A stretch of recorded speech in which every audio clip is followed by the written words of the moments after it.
Assalamualaikum, salam sejahtera buat kita semua. Kami dari kelompok 3 Bahasa Indonesia akan memaparkan mengenai ruang lingkup tulisan, jenis-jenis tulisan, dan manfaat tulisan. Kami perwakilan dari kelas 5B, 5E, dan 5J.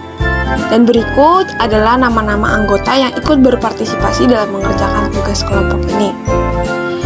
Mari kita simak sama-sama mengenai penjelasan tentang materi kali ini. Selamat menikmati. Ruang lingkup tulisan. Pengertian ruang lingkup. Ruang lingkup adalah penjelasan tentang batasan sebuah subjek yang terdapat di sebuah masalah.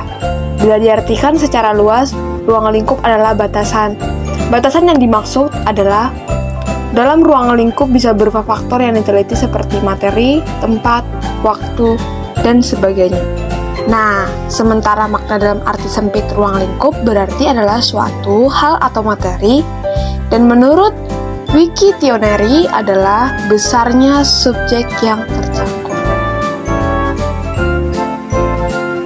Ketika penelitian berlangsung, ruang lingkup dapat dimanakan sebagai batasan masalah yang dipakai, jumlah subjek yang diteliti, materi yang dibahas, luas tempat penelitian, dan lain sebagainya.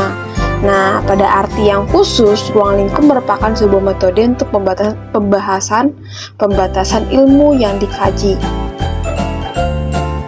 Contohnya itu, ada ilmu filsafat, yang mempunyai cakupan filsafat dasar, filsafat ontologi, filsafat epistemologi, dan filsafat aksiologi.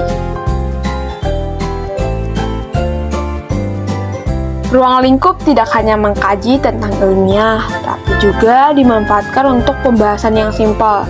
Contohnya adalah cara menciptakan donat.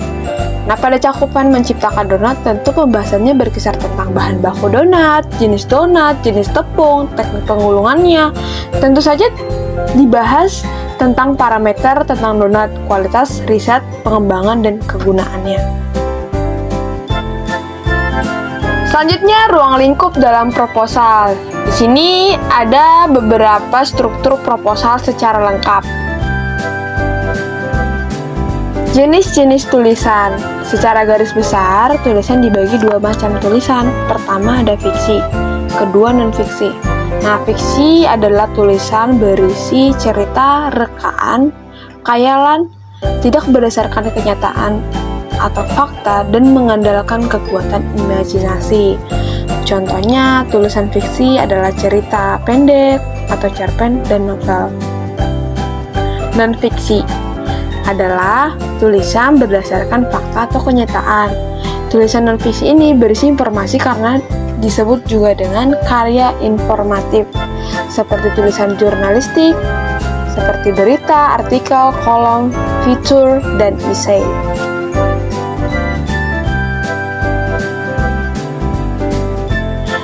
Jenis-jenis tulisan lainnya ada berita yang berisi laporan peristiwa aktual.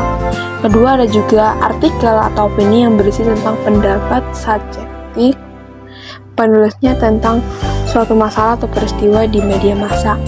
Ketiga, ada feature, yaitu tulisan hasil reportase atau peliputan mengenai suatu objek atau peristiwa yang bersifat memberikan informasi, seperti mendidik, menghibur, atau meyakinkan. Keempat, ada kolom berisi tentang pendapat, analisis, atau persepsi tentang sebuah peristiwa.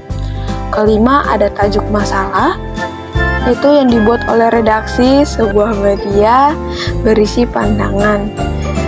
Keenam, ada advertorial, yaitu bentuk periklanan yang disajikan dengan gaya tulisan atau bahasa jurnalistik.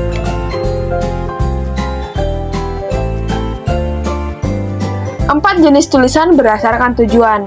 Pertama, eksposisi, yaitu tulisan yang bertujuan menginformasikan atau menjelaskan sesuatu kepada pembaca.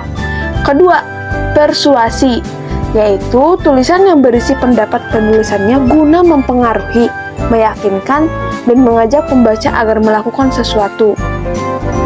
Ketiga, narasi, yaitu tulisan berisi cerita atau pertuturan penulisan tentang kejadian nyata ataupun fiktif.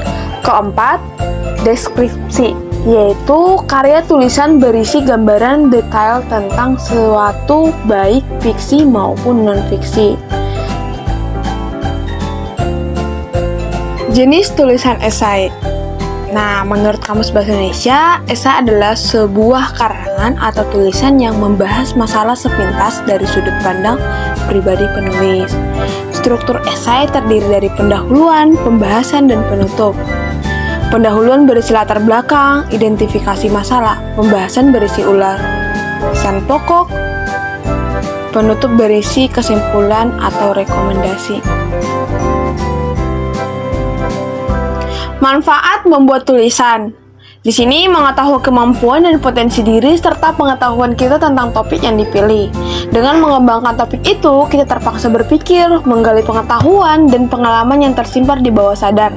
Dengan mengembangkan berbagai gagasan, kita terpaksa bernalar, menghubung-hubungkan serta membandingkan fakta yang tidak pernah kita lakukan kalau kita tidak menulis. Demikian akhir dari presentasi kami. Semoga bermanfaat. Kurang lebih, jika ada kesalahan, kami mohon maaf. Atas perhatiannya, kami ucapkan terima kasih.